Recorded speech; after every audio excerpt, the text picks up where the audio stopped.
The Crucifixion play. Written and copyright by A. A. Castor. Welcome everyone to A. A. Castor Book Club. Today's story is The Crucifixion play. Prepare yourselves for a journey into the heart of religious fervor, where devotion and horror intertwine in a chilling narrative. Chapter 1. The Assignment. Sofia Martinez was a well-known reporter and vlogger, renowned for her captivating coverage of unique cultural events around the world. This time, she was headed to a small, remote village to cover a Good Friday event. The village was famous for its realistic reenactment of the crucifixion of Christ, an event that drew spectators from far and wide. Being non-Christian, Sofia was curious and excited to witness the spectacle firsthand. Her drive to the village was serene, the countryside painted in vibrant hues of spring. The fields were lush with blooming flowers, and the air was filled with the scent of fresh grass.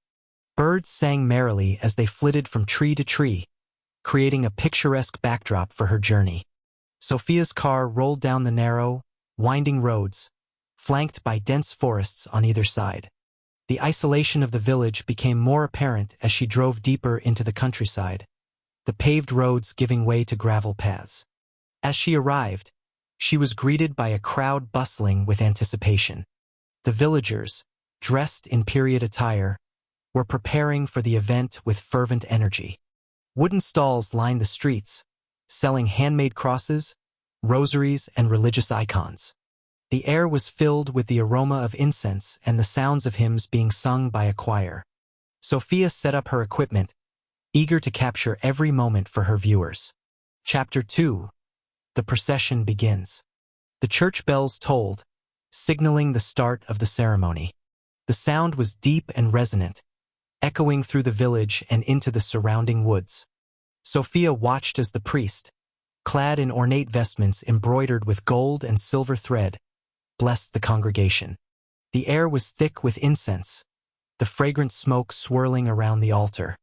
The somber hymns filled the church, creating an atmosphere of solemn reverence. The villagers, their faces etched with devotion, knelt in prayer, their eyes closed and hands clasped. After the blessing, the procession began. 3 men, chosen to portray Christ and the 2 thieves, emerged, each bearing a large wooden cross on their backs. Their faces were contorted with a mix of determination and anguish. The weight of the crosses made their steps labored, their bodies straining under the burden. Sofia was struck by the realism of their portrayal, her excitement mounting. The enactment of the trial and the process of lashes were brutal. The men were dressed in simple, tattered robes, their skin already marked by earlier beatings. As the soldiers lashed them, the whip cracked through the air with a sickening thud. Blood and flesh seemed to fly from their bodies, splattering the ground and nearby spectators. Sofia, standing close, felt a spray of blood hit her face. Shocked, she exclaimed, "Oh, very realistic." She wiped the blood from her cheek, feeling a mix of excitement and unease. The men, groaning under the weight of their crosses, started the long march towards a nearby small mountain. The crowd followed in a hushed, reverent silence, the air filled with the sounds of suffering and the murmured prayers of the faithful. The path was lined with villagers, some weeping openly, others chanting hymns. Children watched with wide eyes, some hiding behind their parents, others clutching small wooden crosses. Chapter 3. The Crucifixion. Reaching the mountain, the men were stripped of their robes, leaving them exposed to the elements. Their bodies were bruised and bloodied, the marks of their suffering evident. They were laid on the crosses, the rough wood scraping against their torn flesh. The executioners, their faces emotionless, began the gruesome task of nailing their hands and feet. The sound of hammer on nail echoed through the air, each strike met with a cry of pain from the men. Sofia, filming every moment, was amazed at the dedication of the actors. "Look at that," she commented to her camera. "They're being crucified." These actors are truly dedicated to their craft. As the crosses were lifted and set into place, the men hung there, their bodies writhing in agony. The sun beat down on them, their skin glistening with sweat and blood. The final act of the play involved a spear piercing the side of the man portraying Christ. Sophia watched in awe, her camera capturing every gruesome detail. How are they making it look so realistic? She wondered aloud, her voice filled with a mix of curiosity and admiration. Chapter 4. The Frenzy.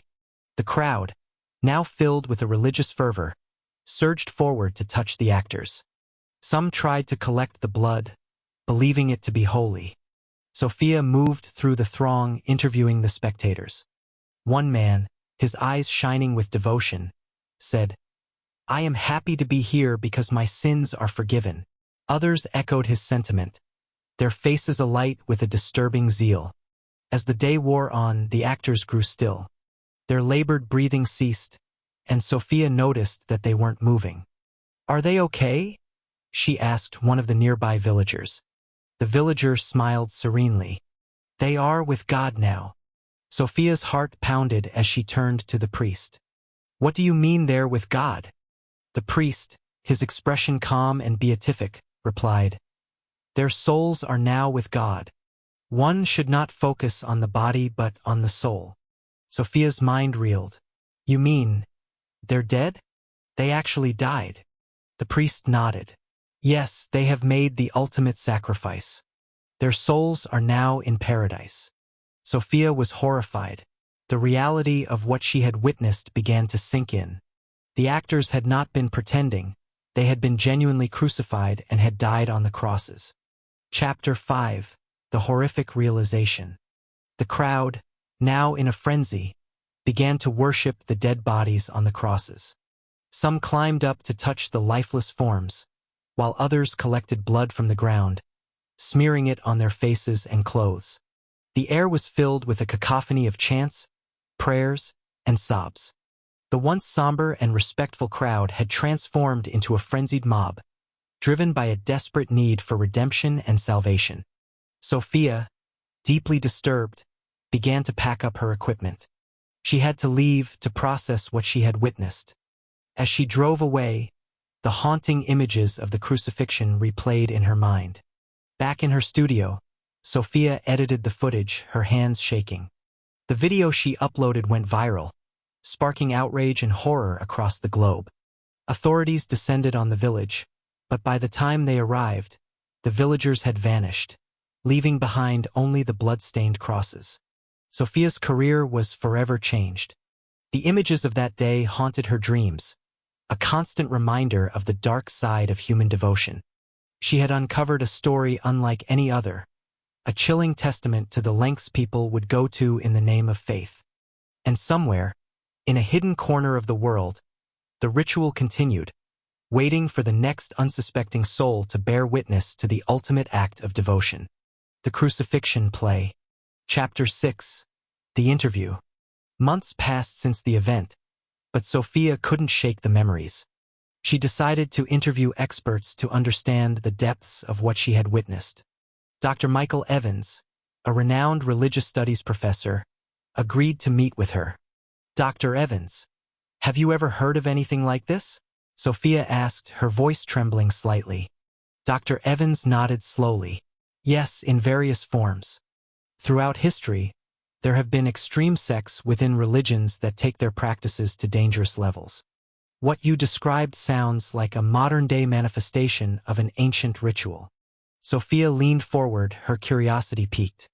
"But why would they do this? What drives people to such extremes?" Dr. Evans sighed. "Faith is a powerful force.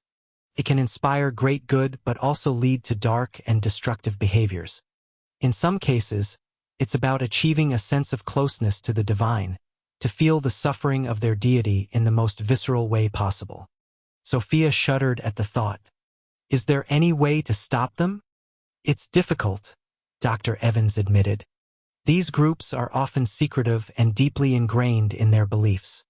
Education and awareness can help, but eradicating such practices entirely is a monumental challenge." Chapter 7. The Return to the Village. Sophia felt a gnawing need for closure. She decided to return to the village, hoping to find answers or at least some semblance of peace. The drive felt longer this time, the weight of her memories making each mile heavier. As she approached the village, it appeared abandoned. The streets were empty, the stalls gone. The air was thick with an eerie silence. Sophia parked her car and stepped out, her heart pounding in her chest. She walked towards the church, now a dilapidated structure. The doors creaked as she pushed them open, the scent of decay and old incense filling her nostrils. The altar was bare, the once vibrant paintings faded and peeling. In the corner, she found a stack of old books and journals. She picked one up, its pages yellowed with age. It was a diary, filled with accounts of previous crucifixion plays. Each entry detailed the preparation, the ritual, and the aftermath. The writings were filled with a disturbing reverence for the act, describing it as the ultimate sacrifice for divine favor. Chapter 8. The Ritual Uncovered. Sophia sat on the dusty floor, engrossed in the diary. The entries grew more disturbing as she read on. One entry, dated 50 years ago, described a similar event where 3 men were crucified. The writer spoke of visions and miracles that followed, claiming that the village prospered as a result. As she turned the pages, Sophia found sketches and diagrams detailing the construction of the crosses, the exact placement of nails, and the process of ensuring the actor's survival until the final moments. The meticulous planning was both fascinating and horrifying. Suddenly, a noise broke the silence. Sophia looked up, her heart racing. A figure stood in the doorway, cloaked in shadow. "Who are you?" she called out, her voice echoing in the empty church. The figure stepped forward, revealing an old woman with piercing blue eyes. "You shouldn't be here," she said, her voice a raspy whisper. "I needed to know," Sophia replied, holding up the diary. "Why did you do this?" The woman sighed, her expression weary. "It is our way. It has always been our way. The sacrifice brings us closer to the divine." "But the people, they died," Sophia said, her voice breaking. "Their souls are with God," the woman replied. "Their sacrifice is not in vain. It brings us blessings and protection." Sophia shook her head, tears streaming down her face. "This is madness." The woman placed a hand on Sophia's shoulder. "Faith is a powerful thing, my dear. Can move mountains or bury us beneath them. You have seen our way, but you cannot change it." Chapter 9. The Departure. Sophia left the village, her mind in turmoil. She had come seeking closure, but found only more questions. The woman's words echoed in her mind as she drove away.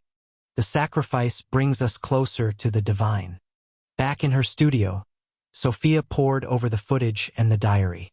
She edited together a documentary, blending her interviews with experts, the haunting images of the Crucifixion play, and her own reflections.